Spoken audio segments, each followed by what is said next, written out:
biggest catastrophes are not the spontaneous perforations, but the human-made ones. That's when we have to often end up with not enough esophagus. So, Ilitch, thank you, and go ahead.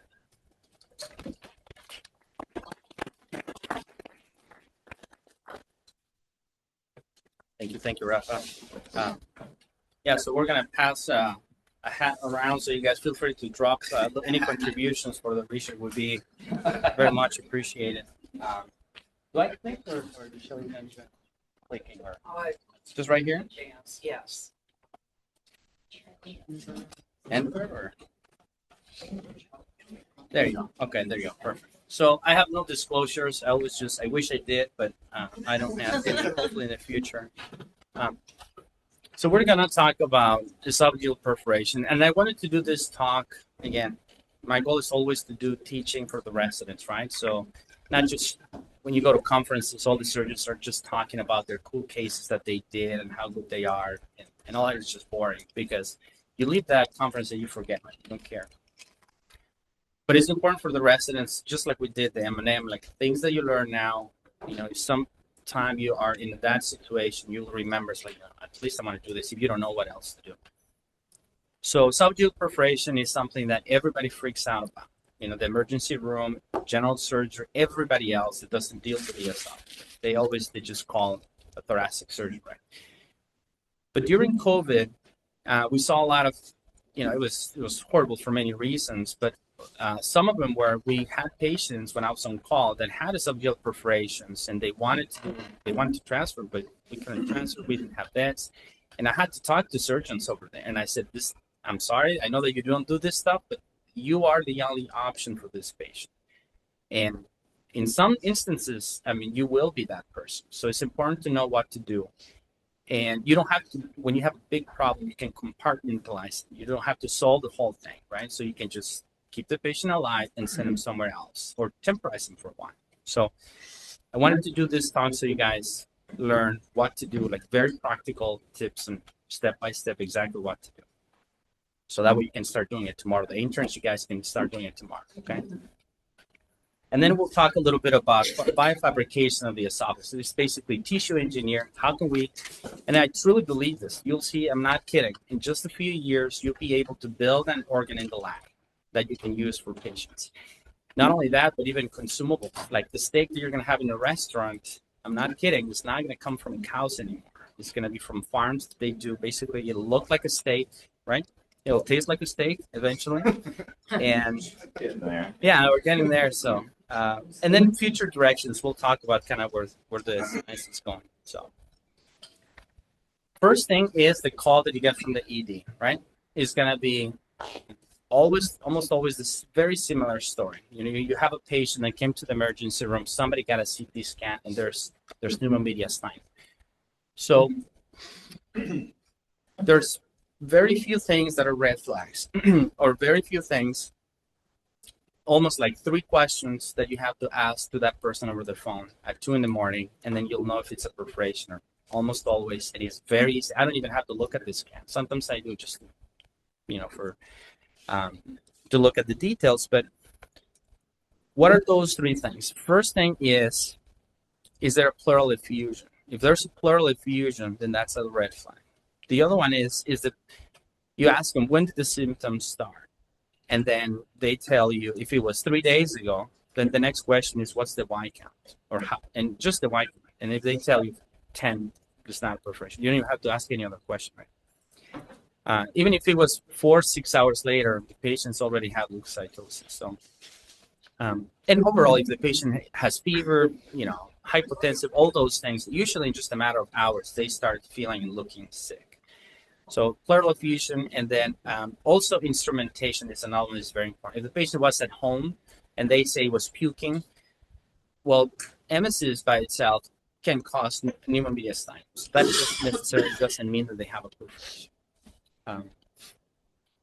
What you need to answer, let's say that patient does have concern. When they come in, what you have to decide is just one question.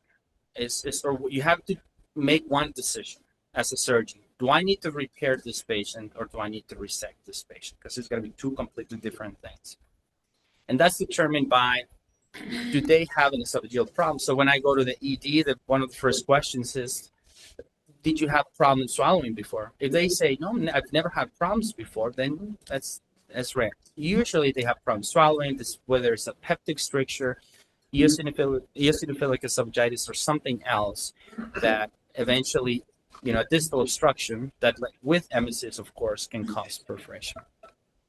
And the timing, right? Was it just started today, or it was 3 days ago or 2 days ago? That's very, very important, because that'll help you decide, I'm going to repair or I'm going to resect this.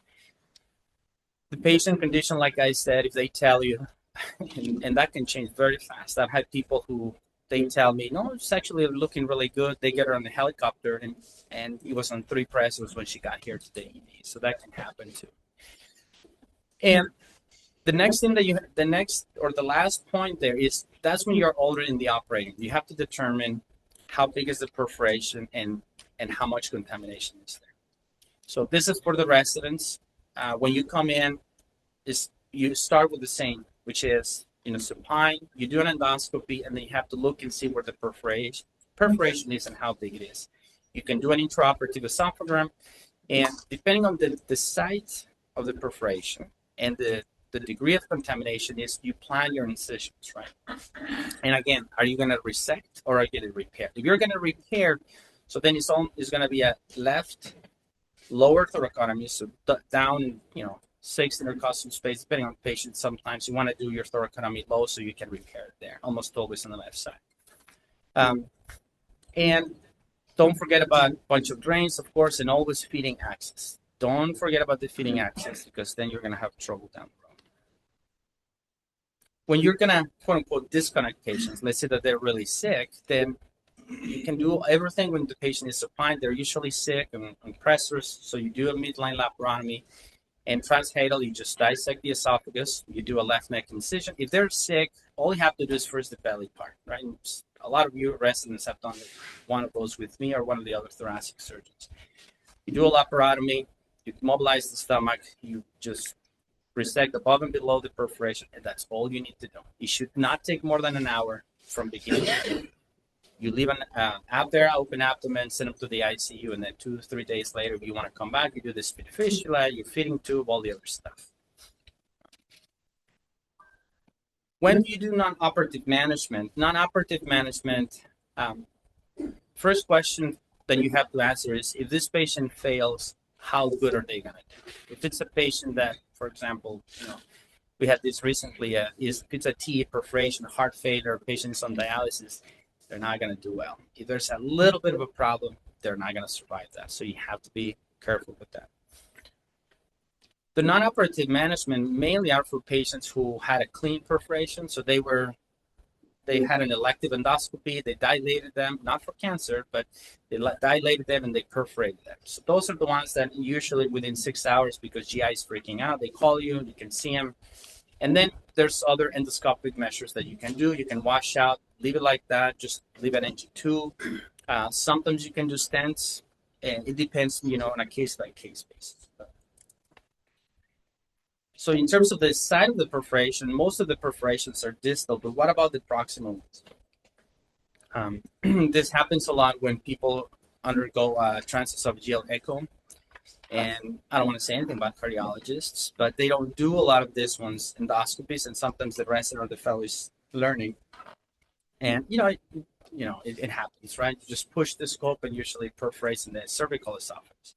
So those perforations are managed differently because they're all the way up in the neck. So a lot of times you just open the neck and drain it, right? Because it's not in your body cavity.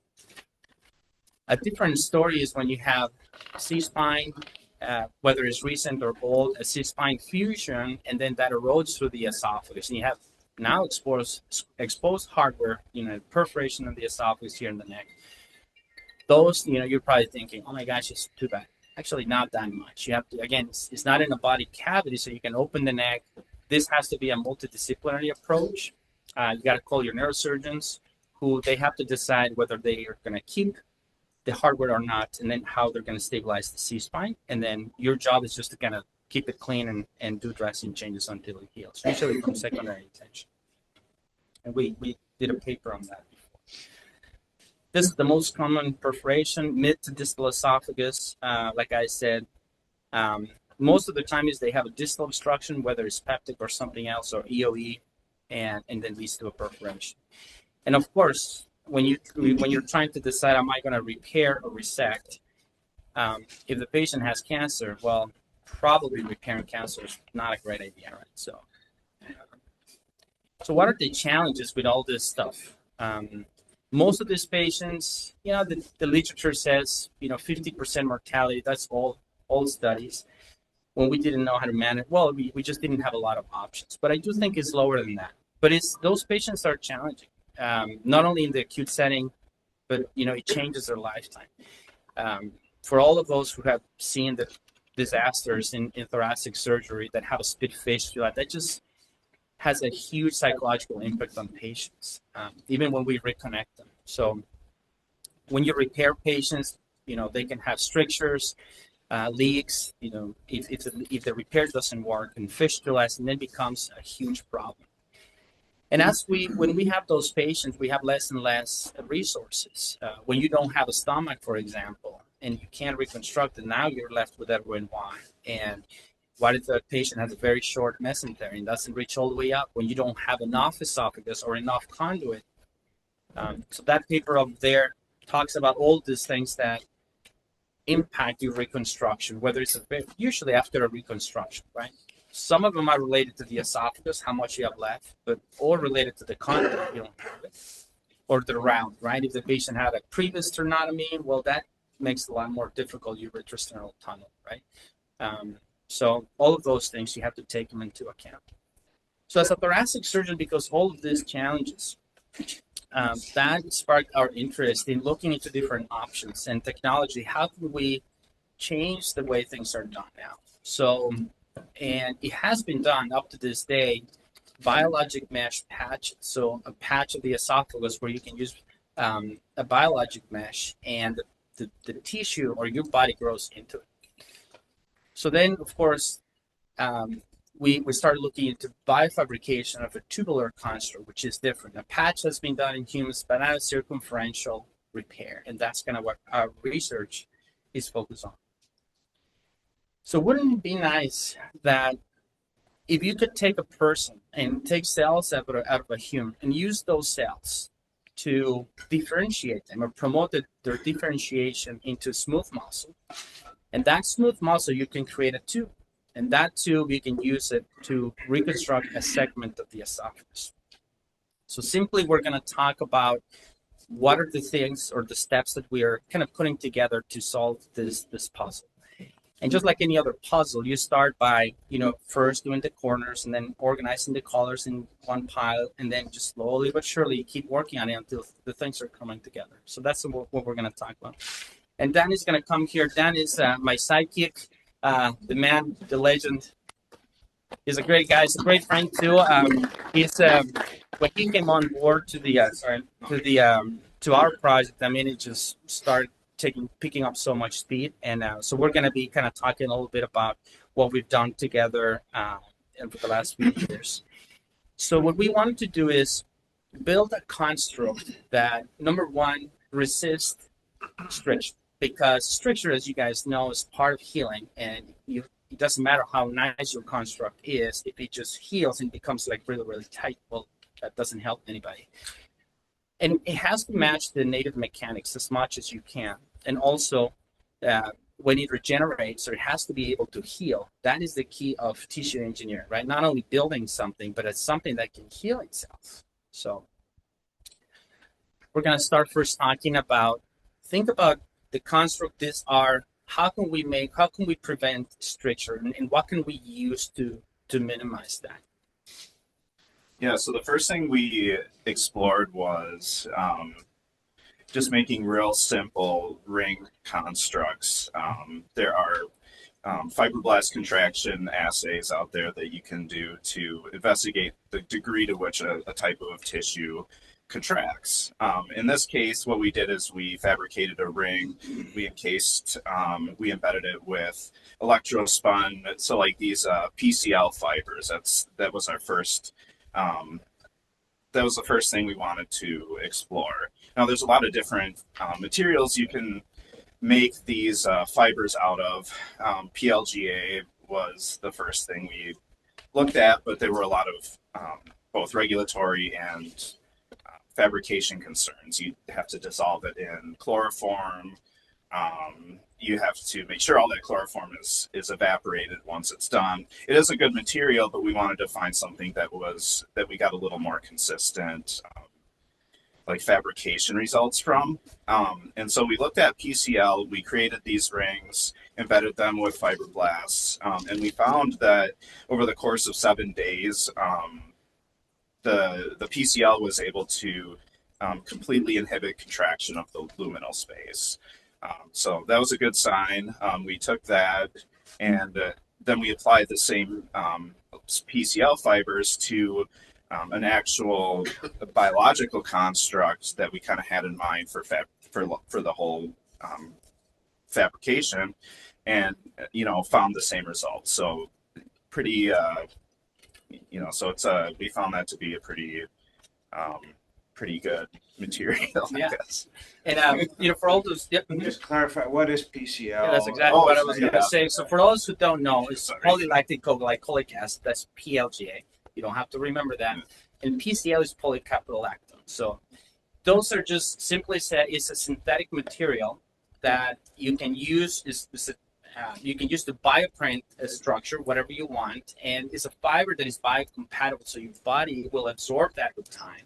It takes a few months, but the beauty of it is that you can print it in any shape that you want, which is, for example, a tube, and we'll see videos of how we use it to print nanofibers, like really tiny fibers, and they stay like that. They prevent stricture, and then they get absorbed, so they're biocompatible. It has a lot of features that are very appealing. And like Dan was saying, like PLGA, we started that, but we changed half to this PCL, which you'll see PCL, and that is basically the construct is made of this synthetic material that your body absorbs. So.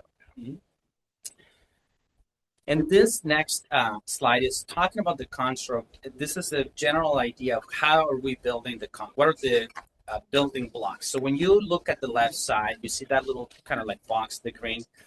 So that's a structure. If you can make a cut of that construct, those are the layers. So the first layer is decellularized SIS. SIS is a small intestinal submucosa. So you see, we take that out of the pig, we build that, and then those tiny little yellow fibers are the ones, the PCL, the polycaprolactone that we put in there. And then on top of it, then that's where we put gel with a bunch of growth factors, and that's where the cells are going to go. So on the right side, so Dan's going to explain kind of how we go through that process, but that box on the left side, that's if we can make a cross section of that layer, that's what it's built of.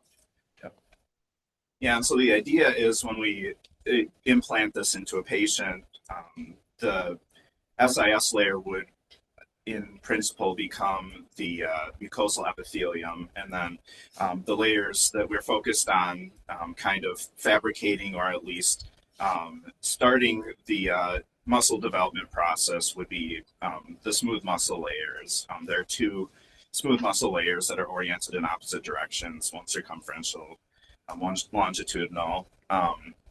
But the general fabrication process flow, we start with the small intestine from the porcine. We remove the submucosal layer from that small intestine. It's subjected to a variety of different detergents in order to strip away all of the cells, leaving behind this support matrix that we build on. That support matrix is then freeze-dried around this adapter tube that we use for the rest of the fabrication process. And then from there, we electrospin that PCL that we mentioned previously. And on top of that, then we add a biological hydrogel along with cells and tissue development factors directly on top of that, and that bonds all the layers together. Mm-hmm. Yep. So, and that's exactly what the process kind of looks like from beginning to an end. So for those who don't know what electrospinning is, like me, we got a cool video right here. Electrospinning, in simple terms, is if you wanted to push a hydrogel through a very, very small syringe, it would be very difficult. You have to, and for whoever is been trying to push through a very small needle is really hard, right? So the way that scientists and people that do this get around it is they use a very, very high voltage to pull the hydrogel from the syringe into the construct. So I don't even know how high the voltage is, but it took months just to develop that. So Dan spent like a lot of time just making some adaptations to the machine that we had to be able to electrospin. And in simple terms, is just push this super tiny fiber. We call it a nanofiber. What's the width of the nanofiber? 10, 20 microns? No, like 4 microns. 4 microns. Yeah, so they're pretty thin. Yeah, so way smaller than your hair. Mm-hmm. And you can build that. And those fibers are really small because they allow cells to kind of migrate through the fibers. And those are the fibers that prevent spread as well. So yeah. let's look at this. It doesn't look like the video is really playing, so. I think we have to click here, don't we? Yeah. Michelle, we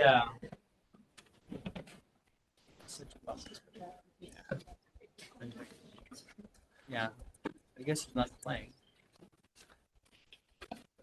Well, you can see with a lot of imagination. Yeah. So you can see the tip. Well, let's see if she can make it work. But if not, you can see this right here.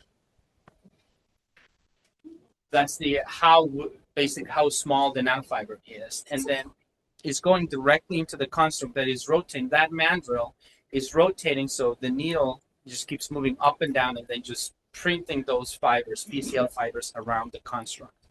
And how long does it take to build a construct? About 2 minutes, 8 minutes, or You mean like for the electrospinning? yeah, process? just for the PCL. Yeah, you could. Couple hours To make a full, if we're talking like full 10 on. centimeters. Oh well, 10 millimeters. centimeter long. Yes. Yeah, if we want to make a really Not a long ring. one. No, like what you would typically use. I would imagine it would take only an hour or two to fully spin. Okay, that's okay. We can did it work? Well, or you not? have the Yeah. picture. Yeah. Yeah, usually you have to download it into the computer. That's okay.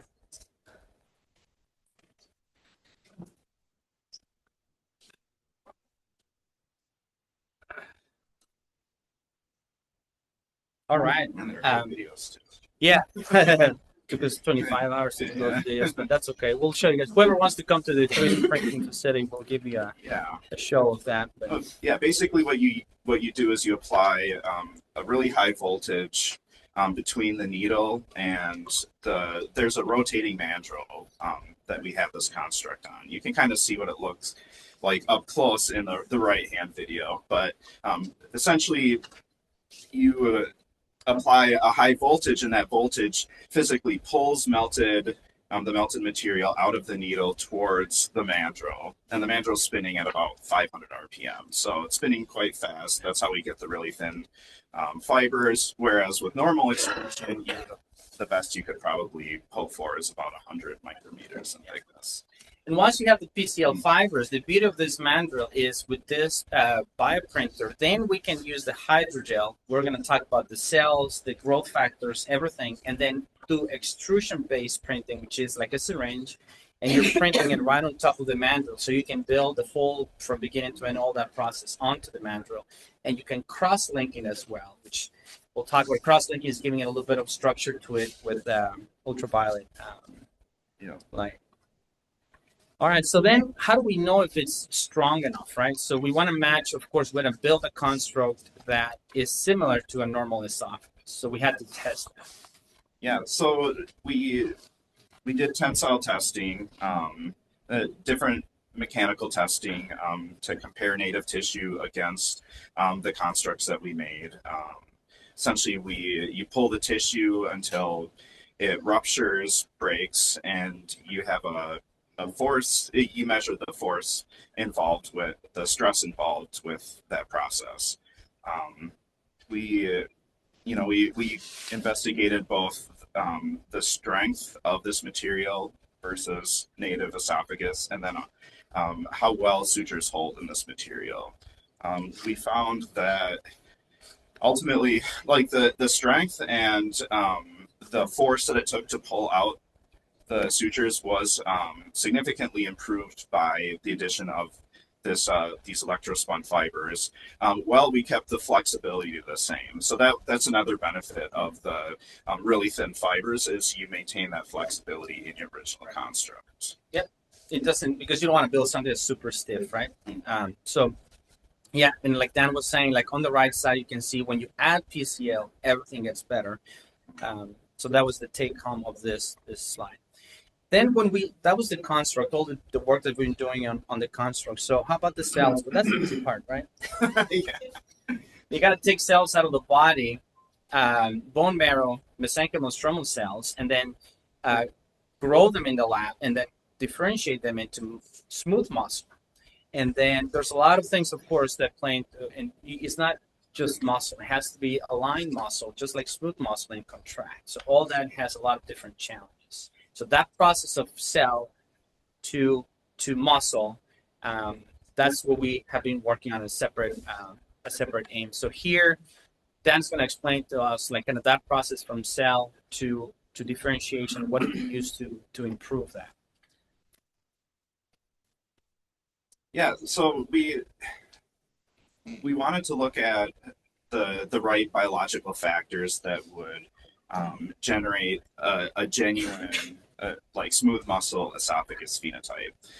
In this case, so our strategy that we devised was to use decellularized porcine material from porcine esophagus as to help deliver those factors.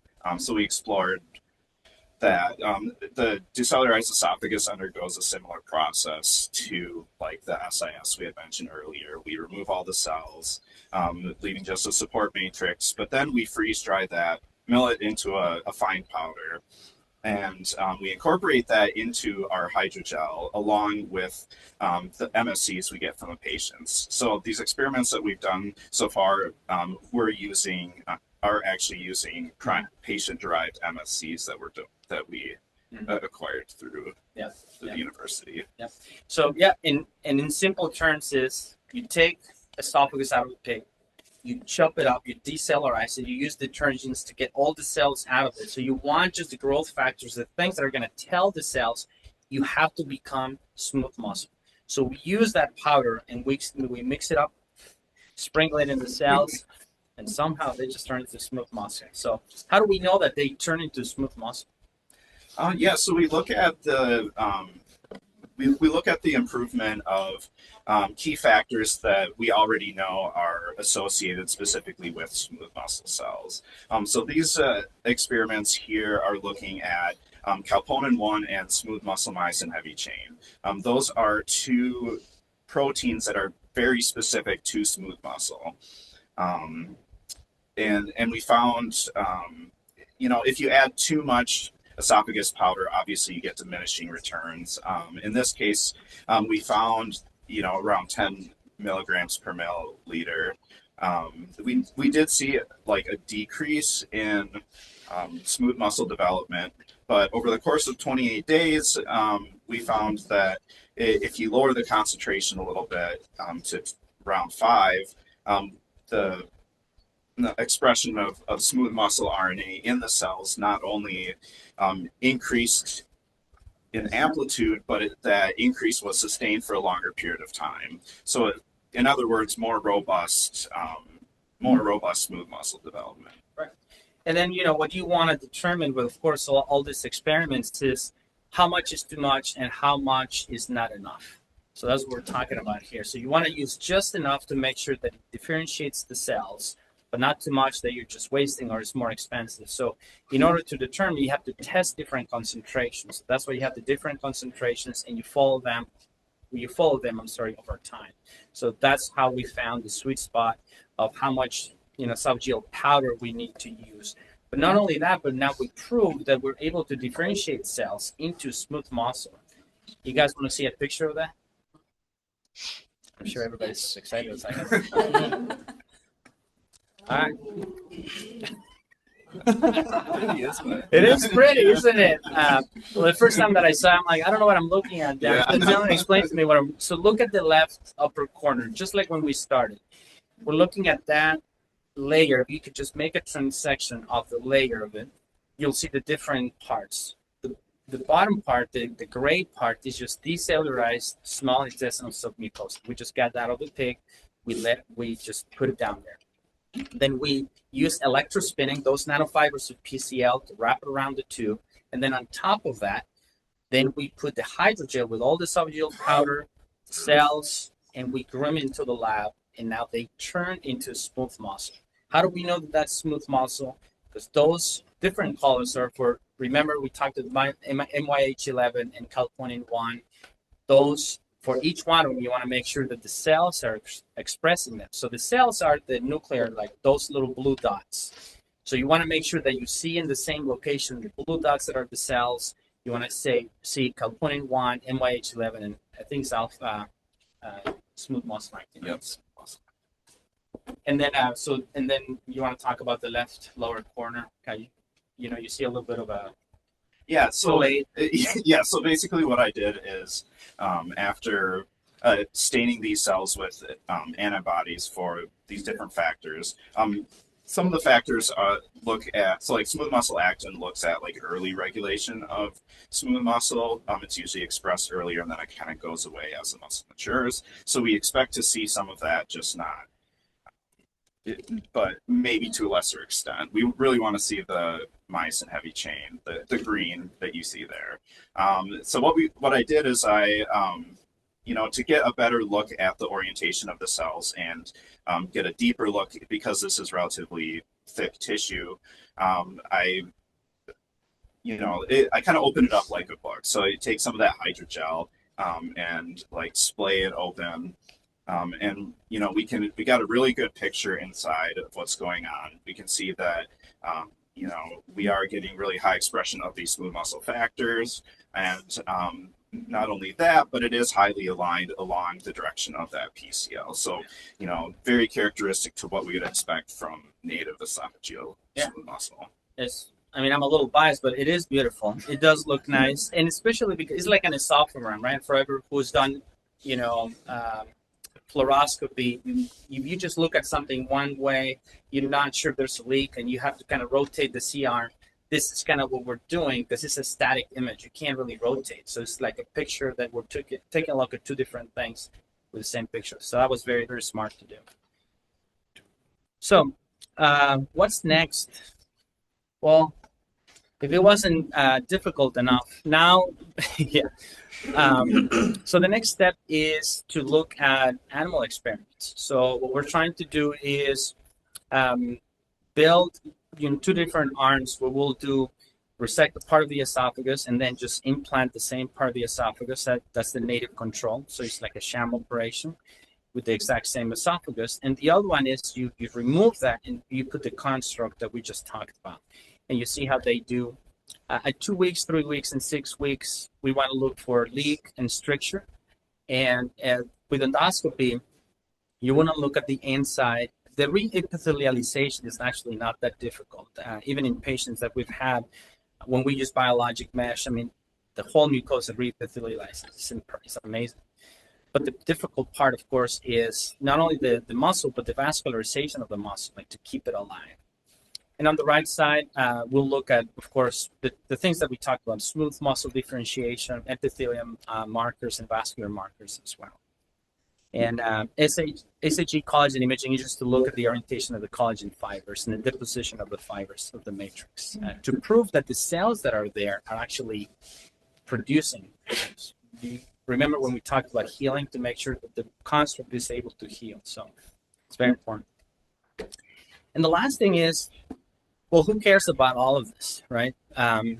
For those who have seen a patient like me that didn't eat for a whole year, not a bite of anything.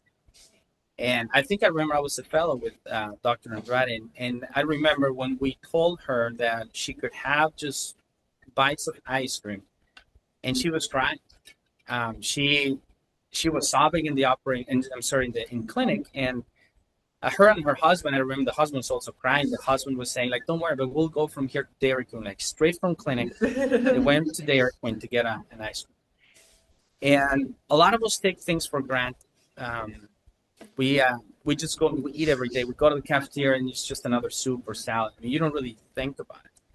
But trust me, it's something that a lot of people is when they take it away from you, then you realize how important that is for a person. And it really, psychologically, you have no idea how much impact it has on people and patients. So if we want to look at a future where you have a patient like this one they have a disaster when the esophagus just starts falling apart, and you can see the size of the patch that we've done in those patients. I think it was 10 centimeters long. And again, that was the patch that we did with biologic mesh, and that healed. That person is eating a cheeseburger right now, probably. But what we want to do is when you have a circumferential defect, that's a different problem. So being able to build something in the lab that we can use to change people's lives, that would be wonderful. So, and I just want to say thank you to everybody. It takes a whole village, all the team that work with us. Angela is probably, I don't even know in which country she is right now, but she's probably remotely watching us right now, and the whole team that has been working so hard every day, and also the funding that has come from the University of Minnesota and some philanthropic support, and donations. Appreciate it. So, Bob.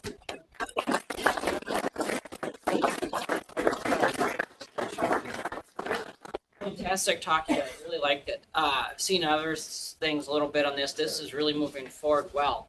My question is, will it grow? You know where this is going. So this would be fantastic once you get it up and running for our little kids with long gap esophageal atresia that never had it, and just to connect the two ends. Yep. It would be a wonderful construct to replace those kids. Or kids with caustic injury, those sort of things where you got to take it out.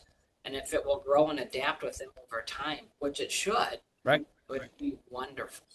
Yeah, that's a great question, Bob. And yes, I mean, that's why part of the focus on all of this is not only you don't want to just build something that stays there. You want to build something that looks like the native organ, that has the ability to heal and has the ability to reconstruct itself. That's why the deposition of the fibers is so important. They're not only see that the cells are there, but the cells are able to fix those problems and grow. So it should grow. Of course, that's down the road a few years. But yes, we want to demonstrate that for pediatric patients, it would be huge. I mean, there's not going to be huge volumes, but it would be life-changing for those children and those families. Yeah. So that was great. All the progress you've made, both of you, thanks, Dan. Can you clarify a little bit the role of the omentum? First, the role of a bioreactor, what the functions of a bioreactor, and the role of the omentum as a bioreactor, and how are you going to test it in your next experiments? Yeah, good question. So what Dr. Andrade is asking is, one part that is been puzzling a lot of scientists, not only here but all over the world, is in all tissue engineering.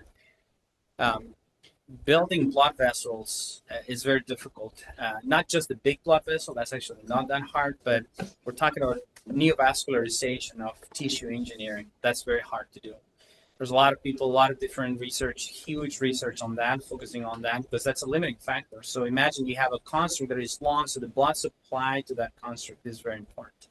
So how do you do that? How do you get around it? There's a lot of different ways that people have tried, but one of them is an omental bioreactor, so using an omental pedicle flap. And as you guys know, those omental flaps have stem cells, and there are a lot of vascularization and growth factors. So just laying that on top of the construct can help grow vessels into the construct and the graft. And we did some rabbit experiments in the past with a different construct, not this one. It was a rudimentary construct, but and it was for trachea. We were doing some trachea transplants, and it does work. So that's one of the things that we plan on doing. Once we're able to build a construct and transplant it to an animal, then we're going to use an omental flap to improve vascularization and help with that. So. How much have you exchanged information or learned or cross communication with those that are trying to 3D print skin. I would think that would be sort of the first easiest tissue. I think it would be one of the easiest tissues. You got more demanding clinical requirements. Has that been helpful to you? Or? Yeah, skin, yes, there's a lot of, in tissue engineering, there's a lot of different groups. I think a lot of them are focused on cardiac, for example, like cardiomyocytes. That's completely different, but not completely different, but it's different focus. Smooth muscle, not so much. It is, but not so much as you would think. A lot of trachea, a lot of both for bone and cartilage. So ortho, or also there's a lot of research on that for many reasons. For regeneration of cartilage and bone, it would help a lot too. So there's a lot of cross paths between us and different fields. And that's why these conferences where you have completely different perspectives are so helpful to understand what they're doing and utilize that. So a lot of the research that we are doing is taking bits and pieces of other completely different projects and bringing them all together. Dr. Akram. That's a great talk. It's amazing to watch this come to closer to fruition and really catching the eye of each. So let's hopefully keep across for that. Are you seeing any myosin light chain kinase activity? We haven't looked for that. Yeah. I think that's your next step. Yeah. Then you know the actin and the myosin are interacting. Yeah. Yeah, you're getting a contractile. Yeah. We there's different ways of looking at contraction of the smooth muscle, and we have been actually having talks about how to test for that. Once we have the construct, which we just finished with the differentiation of smooth muscle, the next is going to be showing that they can contract. And there's some calcium studies that you can do as well. But yeah, that's the next step. It's the gene expression. Yeah. For somebody else, yeah.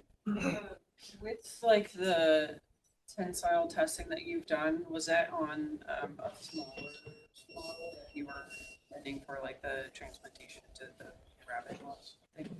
I'm curious if that would hold up on a larger scale of, the length and diameter of human esophagus. So let me see if I understood your question. So that tensile testing was done on porcine esophagus. Is that what you were asking? If that was done on? But your plan is to test that for a model. On the construct, correct. Correct. Talking about scale, right? Yeah. Yeah. These were very small scale.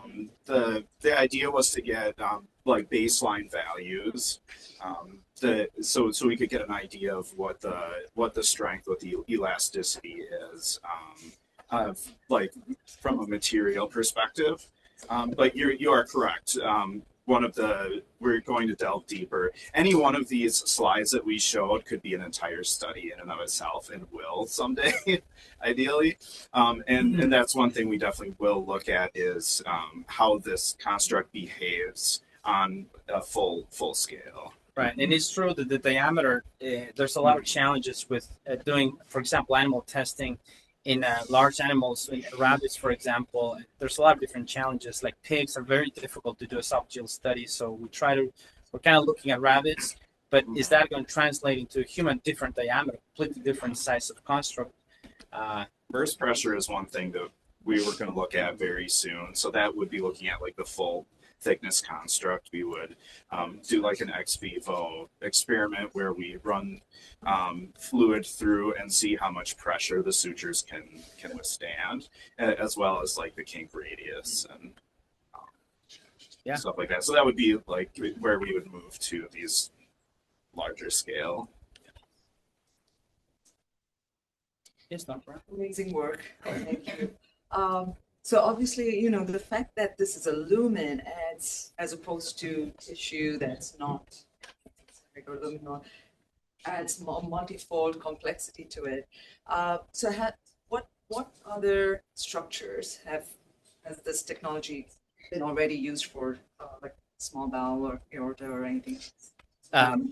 So again, what we're doing is it hasn't been done for esophagus. But for example, PCL electrospinning, they've used that for other substrates like smooth muscle and a lot of different things like PCL itself. So we're using different pieces to put it all together. But does that answer your question? So it's not like it has been used for It esophagus. hasn't yet in real life been used. Right. I mean, Yes, I've Bob. seen, at APS, I've seen some reports. I think it's a group. I think Chicago did some, and some other groups. Similar process for vaginal replacements for young girls born with Myuro-Katanski syndrome, and they've demonstrated some feasibility. Or Yeah. that might be some literature to grab from. Yeah, I mean, it's a hollow viscous, so it's a if you're able to, I mean, this is applicable to yes, small intestine. I mean, or we've done like the supercharged free jejunal flaps, for example. You wouldn't need a free jejunal flap. I mean, maybe just a pedicle flap, but not a free jejunal flap. For vaginal reconstruction, bladder, a lot of research on bladder and urology. So urethra. Again, all these constructs, I mean, I believe at some point, I mean, we're not talking about too far from now, we're going to be able to build those tubes in the lab. So, all right, well, that's it. Thank you, guys. Yep.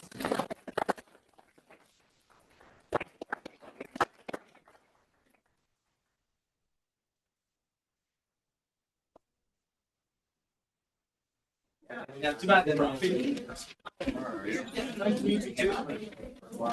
Yeah, anybody else? Thank you. Can you, as long as you're going. Garbage. Just take out the trash. In that case, you want to go Go on. She just wants to know when are we going to do it. No, I wouldn't call people unless they called me or unless there was something early.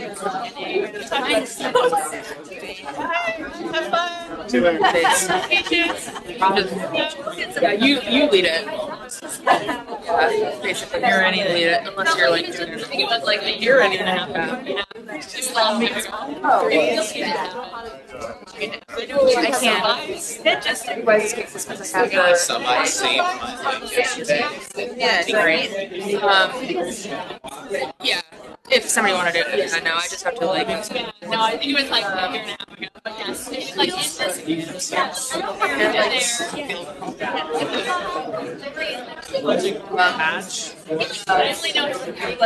she wrote a consult note while I went and talked to IT. Her drainage.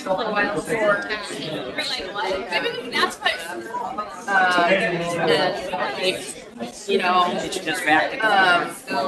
you were just like, and then back up so they can screen share and don't Balance anything.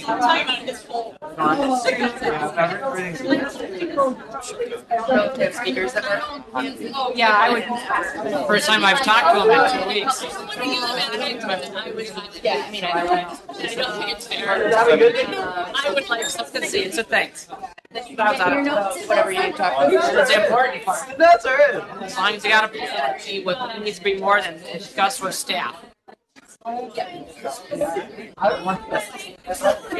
out there. It's outstanding. You learned from all that putting in a plan, didn't you, Chesney? Yesterday.